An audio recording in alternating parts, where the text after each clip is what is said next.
Zdrastuj. Zdrastuj. Myslím, že tento zápas ste si užili aj vy sami však. No, tak bolo to vidieť, že sme si využili a hrať taký zápas to je ako proti Barcelone na ľade. Od prvého minúty ste sa nezlapli súpera a išli ste do nich.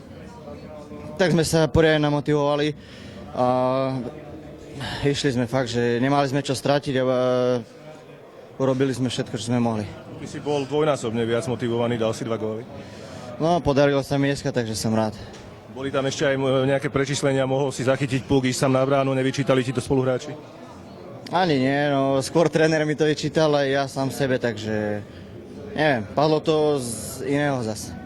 Tieto krásne momenty sú o to krajšie, že sa vlastne takto lúčia chalani, alebo teda aj smutnejšie, dá sa povedať. Ako to vy vnímate na ľade a v tejto chvíli po zápase?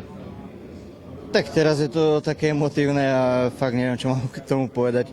Sme len radi, že mohli hrať s nami a my s nimi, takže dúfam, že ešte vrátia sa. Prijali tú správu, bolo ťažké rýchlo niečo vymyslieť po zápase, ak sa s nimi rozlúčiť, organizovať tú rozlúčku? No, zatiaľ sme nič nevymysleli, lebo máme ďalší zápas, takže asi si to v lete užijeme.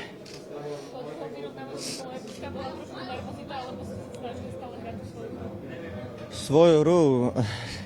Oni skôr podľa mňa zabrali a chceli tu vyhrať. Bolo to aj vidno, že boli potom nervózni a nedarilo sa im to. Takže my sme hrali svoju hru, oni svoju a oni tlačili. Tak pred zápasom by nikto nepovedal, ani 50 centov by nedali na nás, že aspoň uhrajeme X-ku, takže sme spokojní určite. Tak ako keď hráte proti Barcelone a hraje proti vám Messi.